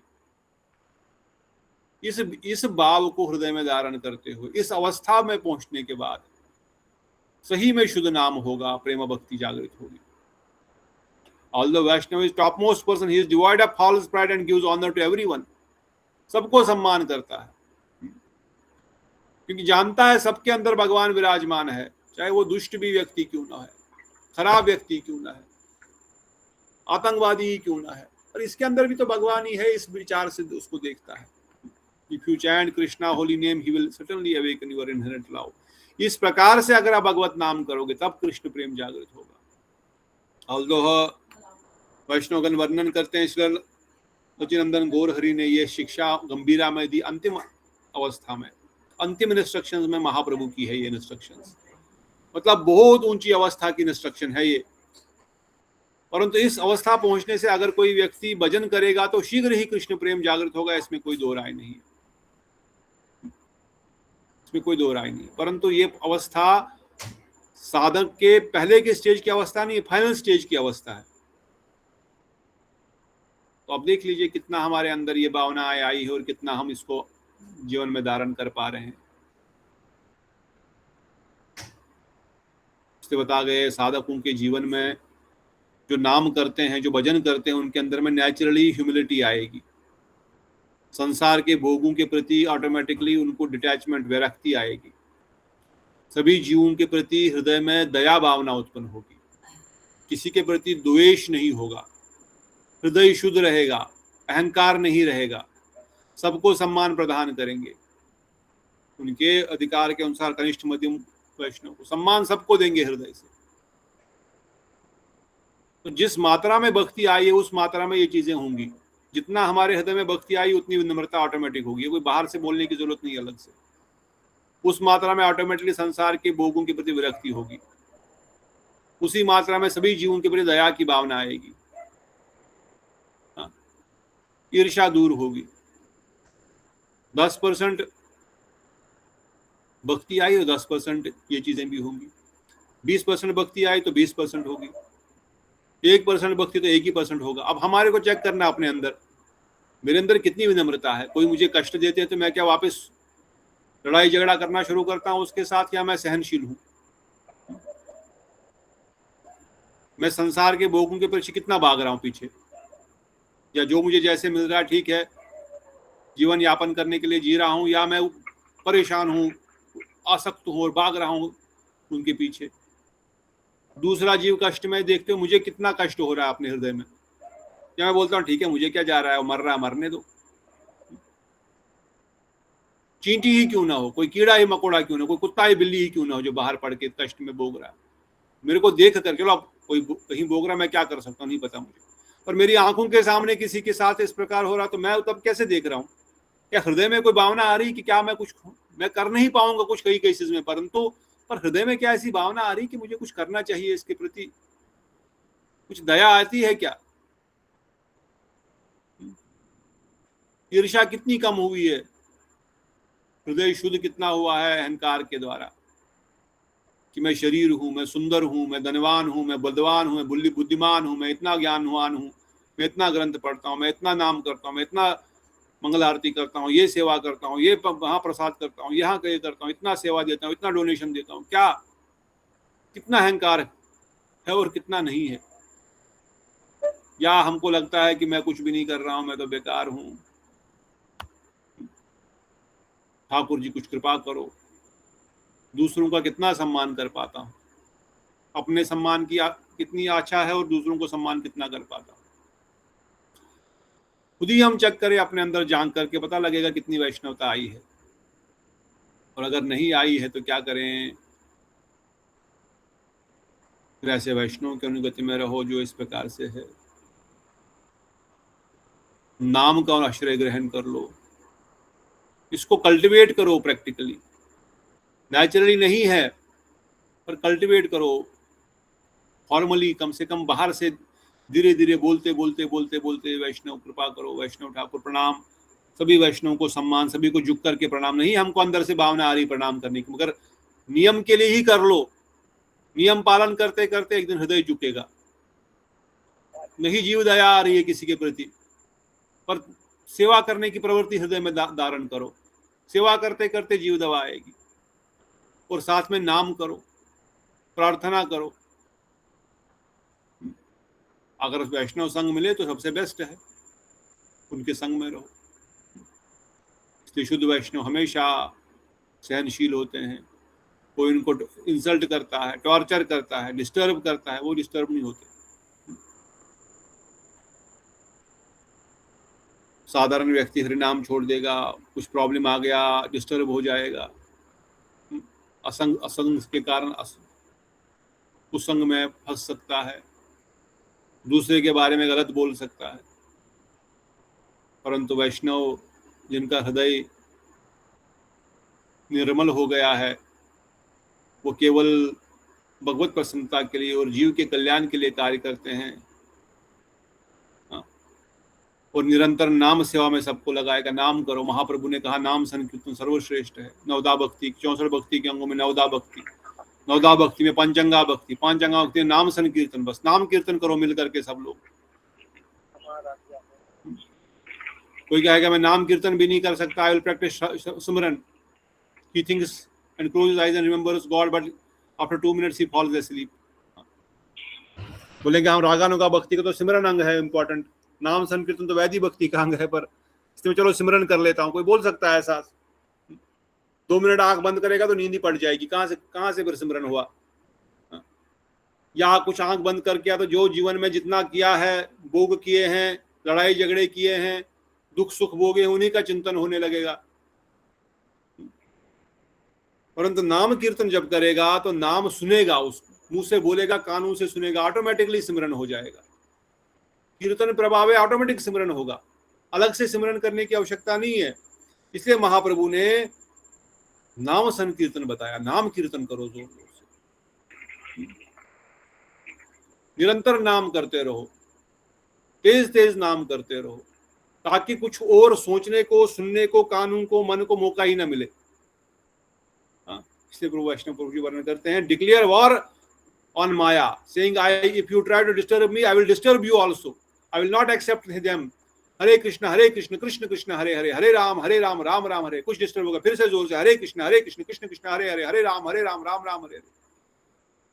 मन यहाँ जा रहा, फिर से हरे कृष्ण कृष्ण कृष्ण हरे हरे, हरे राम राम। कोई बुला रहा है, कोई डिस्टर्ब कर रहा है, कोई गाली दे रहा है, अपना जोर से नाम करो हरे कृष्ण, ताकि उसकी आवाज ही कानों में ना आए। मेरे बस नाम की आवाज मेरे कानों में गूंज रही है, बस। और कोई कुछ जितना भी बोल रहा बोलने दो, मुझे सुनाई नहीं दे रहा, उसको बकबक करने दो, मुझे क्या फर्क पड़ेगा। मैं जोर जोर से नाम कर रहा हूं, मैं अपने नाम को सुन रहा हूं, हृदय में भी कष्ट नहीं होगा। इसलिए नाम के प्रभाव से ये सब चीजें होगी। हाँ, नाम के प्रभाव से खुद ब खुद ही पूर्व कर्म भी कटेंगे, पूर्व इंप्रेशन भी दूर होंगे। वो बार बार हमारे पीछे पीछे आते रहते हैं, परंतु हमको नाम के प्रभाव से, साधु संग में रहने से धीरे धीरे दूर से। नो हरि बोल, हरे Krishna, I don't like you anymore. It's a big fight, a big battle. If you don't chant Harinam, the soldier of the Maya will be very happy with you. But when you chant Guru Mantra, they will attack you from the behind and all sides, not only mentally but physically as well. माया के सैनिक हमेशा attack करते रहेंगे, ये व्यक्ति मेरे जंगल में कब आएगा। जैसे प्रभु जी बोलते हैं, हमारे को भगवान ने ये AK-108 दिया है, जैसे गन होता है ना AK-147, उसमें गोलियां निकलती रहती cut cut cut cut cut cut. हमारे पास भी बंदूक है माया को मारने के लिए, उसमें लगा हुआ है वो जो क्या बोलते हैं, जो डालते हैं ना पिस्तौल में डालते हैं या बड़े बड़े गनों में डालते हैं, वो गोलियों का क्या बोलते हैं प्रभु जी उसको, कार्ट्रेज। हाँ गोलियों की कार्ट्रेज। हमारे पास तो ऐसी कार्ट्रेज है, कुछ करने की नहीं, चलते रहो हरे कृष्ण कृष्ण कृष्ण हरे हरे, राम राम राम हरे कृष्ण कृष्ण कृष्ण हरे हरे, चलाते रहो। निरंतर गोली चलाते रहोगे तो कौन आएगा आसपास में। अगर निरंतर गोली चल रही है हमारे नाम की, तो कौन सी माया का हिम्मत है हमारे सामने आने की।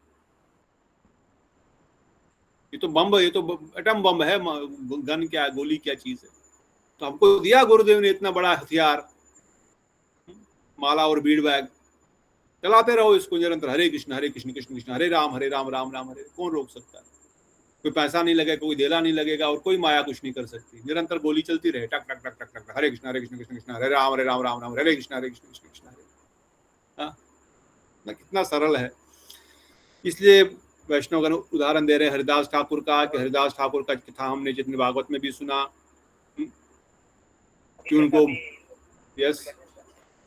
उनको माया कुछ नहीं कर सकी। इवन स्वयं माया देवी भी आई, वो भी कुछ नहीं कर सकती है। इसलिए श्री रूप सनातन का पदाश्रय ग्रहण करते हुए, वह गुरु वैष्णव का अनुगत्य में रहते हुए, राधा गोविंद का भजन साधन करते हुए, तुलसी महारानी की सेवा करते हुए, भक्ति के अंगों का पालन करेंगे तो हमेशा सेफ रहेंगे। उन्होंने अपने आगे पीछे एक सेफ्टी का जाल बनाया हुआ है, ऑटोमेटिक बन जाएगा वो। जब निरंतर तुलसी महारानी पास में है घर के, भगवान का नाम कीर्तन चल रहा है हमारे मोबाइल पे,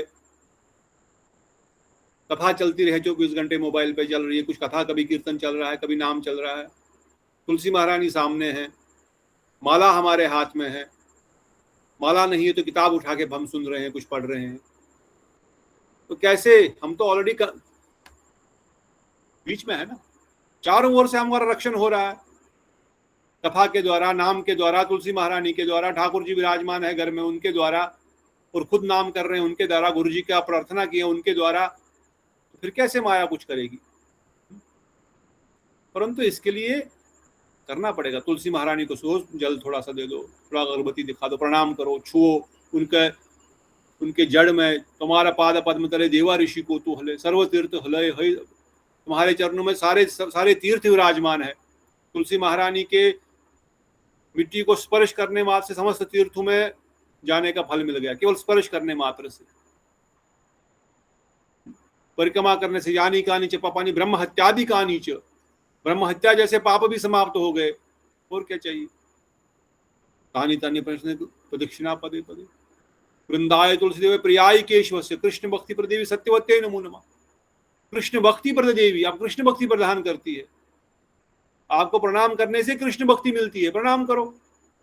कौन सा टफ काम है, यू आर ऑलरेडी प्रोटेक्टेड, घबराने की जरूरत नहीं है।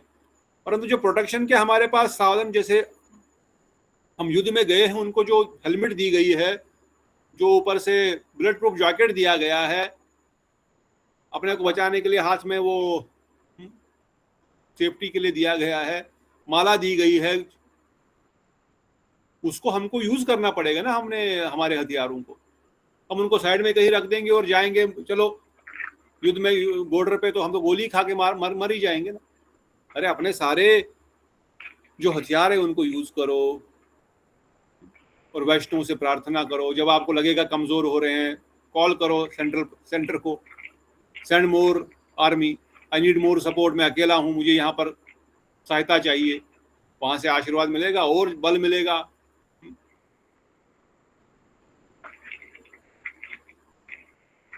अपना गुरु मंत्र करो, नाम करो, और फिर जैसे जिसका सम्मान है उसके हिसाब से उनको सम्मान करो।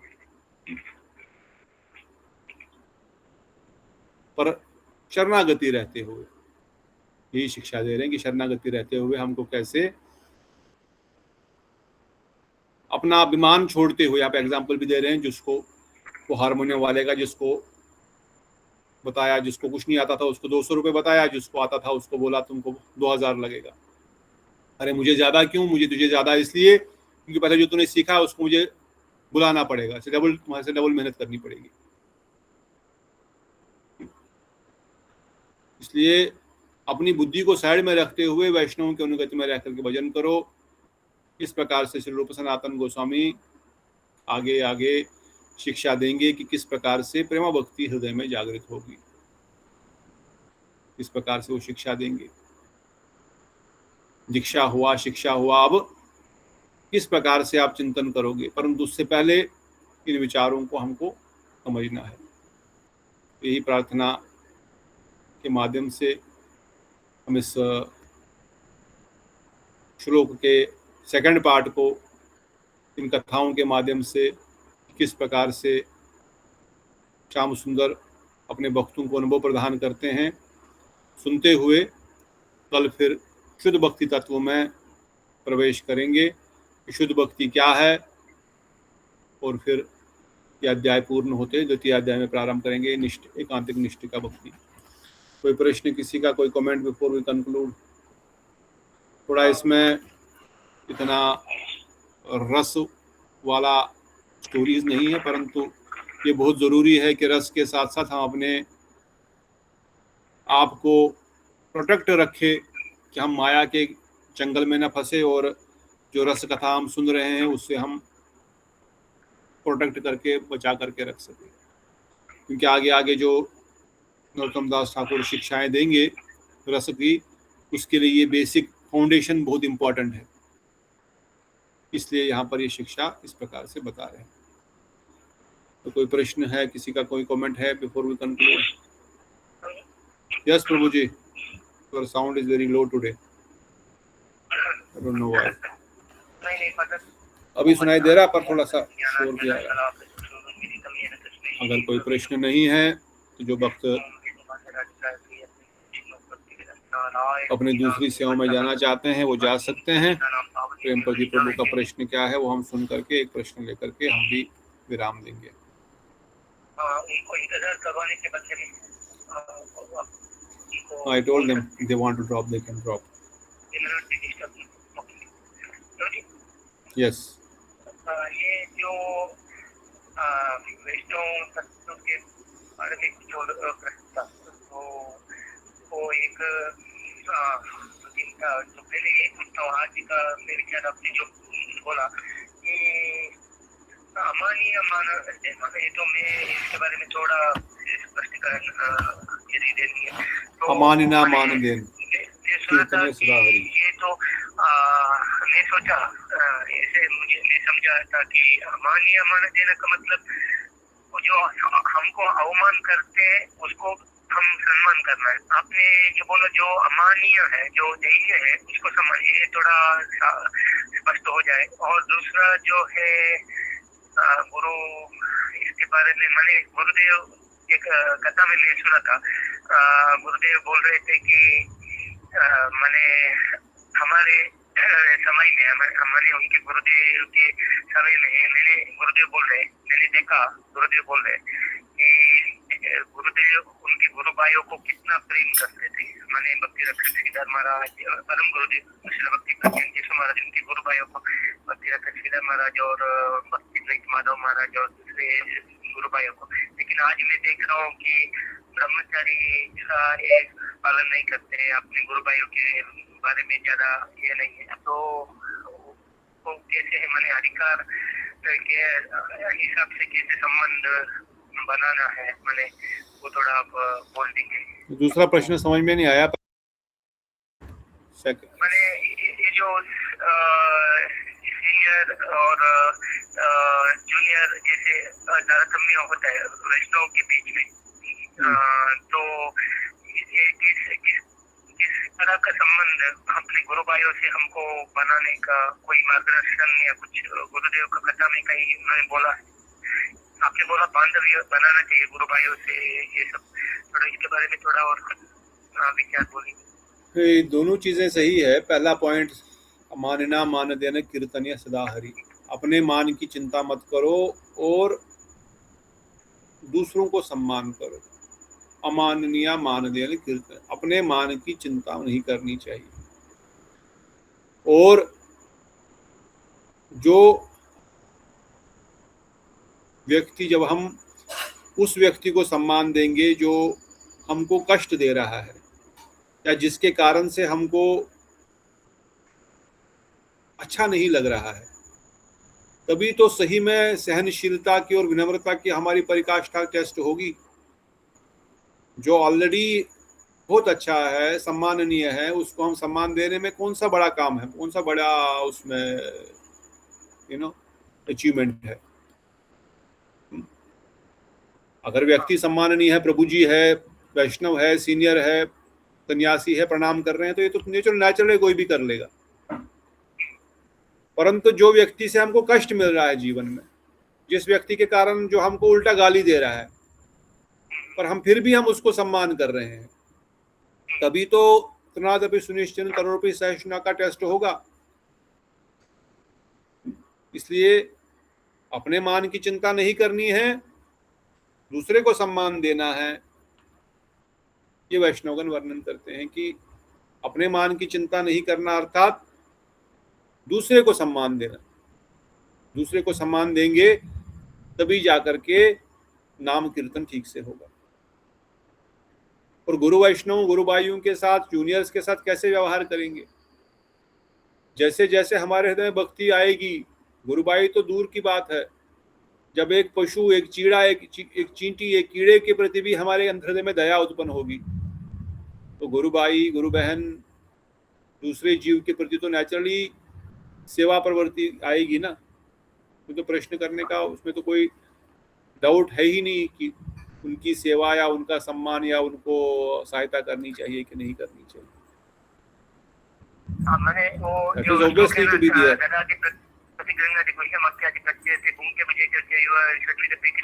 कैसे हम अप्लाई करें?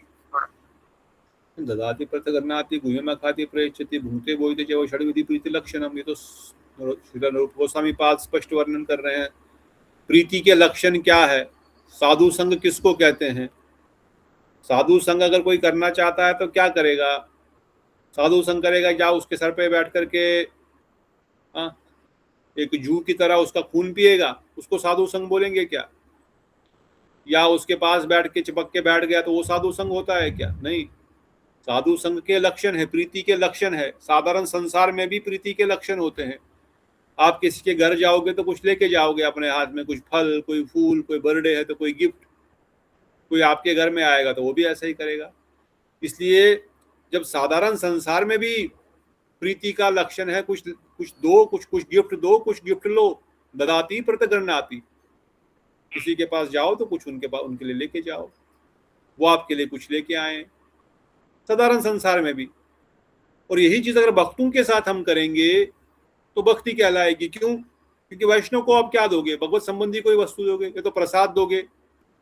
और भक्त आपको क्या देंगे? भगवत संबंधी कोई वस्तु देंगे, अर्थात कृष्ण प्राप्ति हो जाएगी।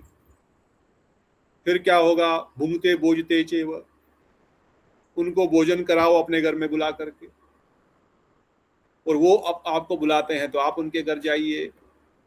अब हम बोलेंगे हमारे पास तो समय नहीं है, एनर्जी नहीं है, कुछ नहीं करना है। वैष्णवगण आ रहे हैं, अपने घर पे बुला लो, आइए। 4-5 लोगों के लिए हम क्या प्रसाद नहीं बना सकते? नहीं बना सकते हैं तो कुक रख लो, कुक बना के देगा, पैसा ही तो खर्च होगा, पर वैष्णव का सम्मान तो होगा। कई बार वैष्णव यहाँ पर आते हैं, बोलते हैं हमको हाउस प्रोग्राम करना है, पर हाउस प्रोग्राम करने के लिए कोई राजी? अरे क्यों, क्या प्रॉब्लम है? नहीं कुकिंग करना पड़ेगा, समय नहीं, ऑफिस से ये। अरे क्यों कुकिंग कर रहे हो? हम कुकिंग मठ से करवा के देंगे आपको, अब कुछ नहीं करना है, बस अपने घर में बुला लो, कथा कीर्तन होगा। हाँ, अगर मठ से हम प्रसाद भेजेंगे तो आप कुछ दक्षिणा दोगे तो अच्छी बात है, उसको हम ले लेंगे, उसके साथ आपका काम हो जाएगा। परंतु some feeling should be there to serve Vaishnava ना, तभी तो होगा भूंगते बोलते चेव, तब तो वो आपको उनका महाप्रसाद प्राप्त होगा। और प्रवृत्ति होनी चाहिए उसकी, साधु संघ की इच्छा तो होनी चाहिए, तब तो आदमी करेगा। घूमते बोलते चेव, हम सोचेंगे यार हमारे पास तो संसाधन नहीं है, घर वाले क्या बोलेंगे, बाहर वाले क्या बोलेंगे, हमको घर वालों की, बाहर वालों की, समाज वालों की, 4 लोगों की चिंता है। हमको वैष्णव की सेवा करने का मौका मिल रहा है, उसके हमको वैल्यू नहीं पता है। हमको अपने कष्टों की चिंता है, मुझे थोड़ा सा कष्ट हो सकता है, मे बी झाड़ू मारना पड़ेगा, पोछा मारना पड़ेगा, 10-20 रुपया खर्चा होगा तो होने दो ना। वैष्णव का सेवा तो बार बार थोड़ी मिलेगा। इसलिए भूंगते बोलते जो अवश्य वैष्णवों को जिस चीज की आवश्यकता है उनको देना चाहिए, ददाति प्रतिगृह्णाति। ऐसा नहीं कि उनको कुछ, आप किसी को वैष्णव को बोलेंगे ये लो, हम कई बार जाते हैं तो बोलते हैं ये प्याज लहसुन गाजर, अरे हम क्या करेंगे प्याज लहसुन गाजर का, या आपके लिए मैं लाया हूँ पैंट शर्ट। वैष्णव के ब्रह्मचारी पैंट शर्ट का क्या करेगा? जो चीज की उनको आवश्यकता है वो चीज उनको दो, और प्रसाद के रूप में भी उनके बुलाओ, प्रसाद खिलाओ, और वो उनका महाप्रसाद ग्रहण करो। और सबसे इंपॉर्टेंट, गुह्यम आख्याति प्रेष्यति, अपने हृदय के भावों को उनके सामने प्रकट करो। मेरा भजन ठीक से क्यों नहीं हो रहा है? हाँ, ददाति प्रतिगृह्णाति माने उनको जो चाहिए वो देना है, जिसकी आवश्यकता उनको हो। ओनली स्पिरिचुअल होना चाहिए या कोई whatever they need, Vaishnav need everything is spiritual. अब कपड़ा कोई लगाएगा, वैष्णव को ड्रेस धोती दे दिया तो ओब्वियसली वो मटेरियल दिखेगा, पर वैष्णव उसको प्रयोग करेगा तो वो स्पिरिचुअल बन गया ना।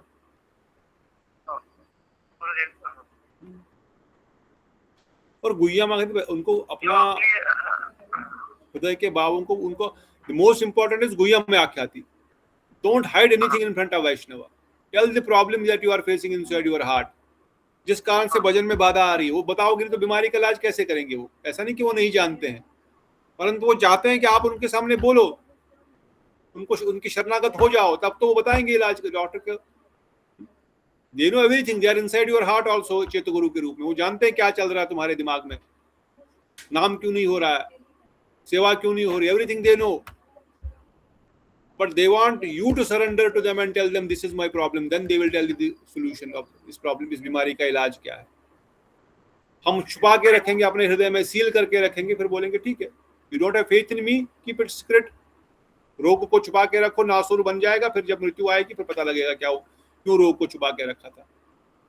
That is why open your heart in front of Vaishnava, ask questions and hear from them, preshchati, hear from them the solution। That is called, यही हम अपने सीनियर वैष्णवों के साथ, चाहे वो गुरुभाई हो या शिक्षा गुरु हो, श्रवण गुरु हो, यही ऐसा करने से ही सत्संग होगा। हम मठ में जाएंगे, मंदिर में जाएंगे, वैष्णवों से कुछ पूछेंगे नहीं, कुछ बताएंगे नहीं, तो मठ में जाने का फायदा क्या हुआ? साधु संग होगा कैसे? हमने कभी किसी साधु को कुछ खिलाया पिलाया नहीं तो साधु संग हुआ ही नहीं। साधु संग के 6 लक्षण है, उनको खिलाओ पिलाओ, उनके हाथ का प्रसाद लो, उनके साथ प्रश्न पूछो और उत्तर सुनो, उनको कुछ गिफ्ट दो, उनसे कुछ गिफ्ट लो। ये 6 चीजें होंगी तो साधु संग कहलाएगा, प्रीति कहलाएगी। ये चीजें नहीं हो रही तो साधु संग नहीं हो रहा है। ये हम I lost you। के साथ ही करें या कनिष्ठ के साथ भी? आप कौन से अधिकारी है? आप कौन से अधिकार में है अभी? नहीं, आप कौन से अधिकार में स्थापित है? व्हाट इज योर अधिकार? आर यू कनिष्ठ, आर यू मध्यम, आर यू उत्तम अधिकारी?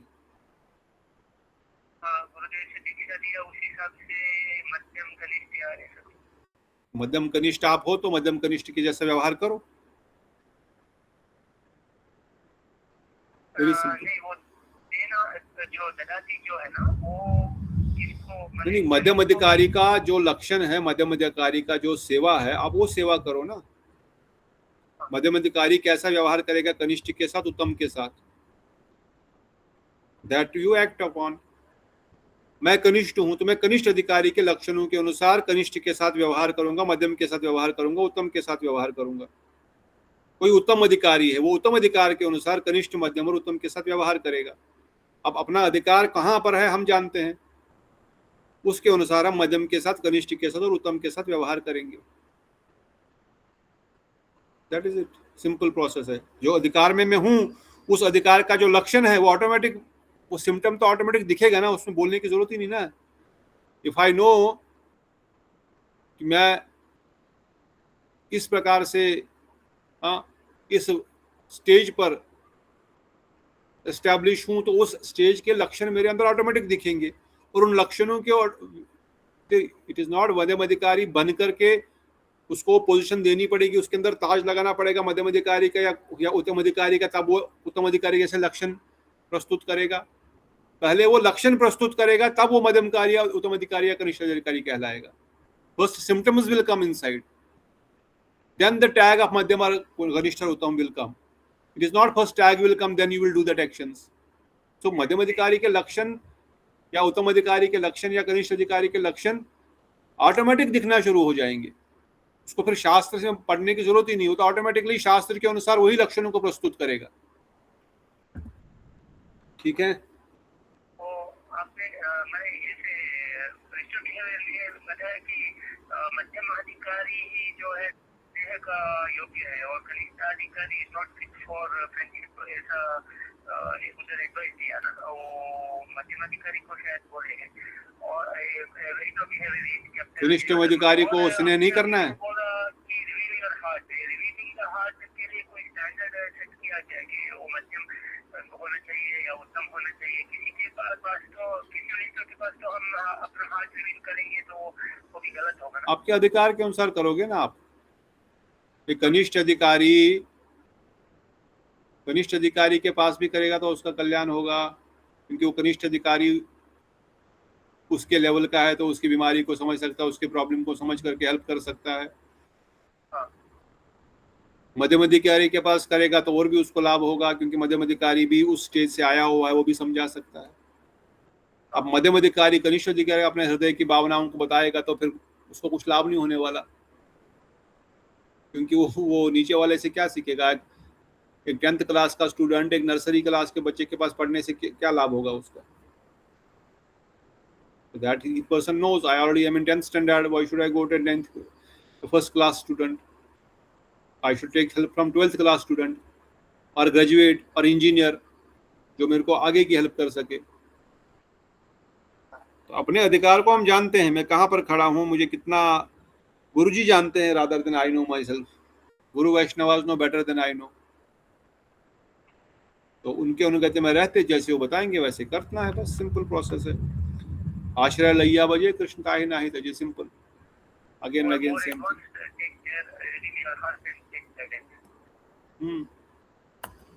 वैष्णव के अनुगत्य में रहते हुए ऑटोमेटिकली ये सब चीजें होंगी। ठीक है, तो बहुत बहुत धन्यवाद आप सबका प्रेमपति प्रभु जी के इन प्रश्नों को सुनने का और सुन करके हमको मौका देने का कि हम कुछ बता सकें इन्हीं वचनों के साथ। महिर परिमार प्रभु आपका स्वागत है। आज आप पहली बार आए हैं, आई डोंट नो, आप समर्थ परमार प्रभु के संबंध में हैं तो और भी अच्छा है, या आप कहीं दूसरी जगह से जुड़े हैं, पर जहाँ से भी जुड़े हैं आपका इस सभा में स्वागत है।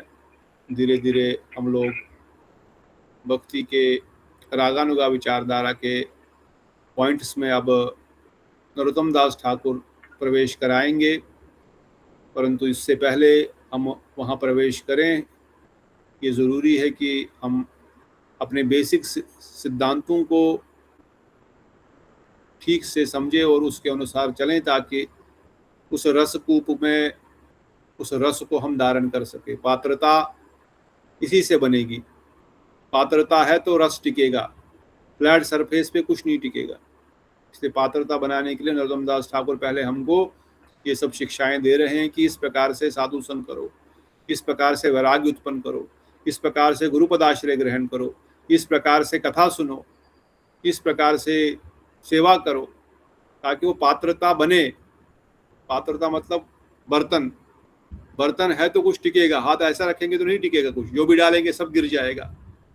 वो टिकने के लिए उसको बर्तन को हथौड़ा मारा जाता ताकि उसमें होल बने, तभी फिर उसमें कुछ टिक सकता है।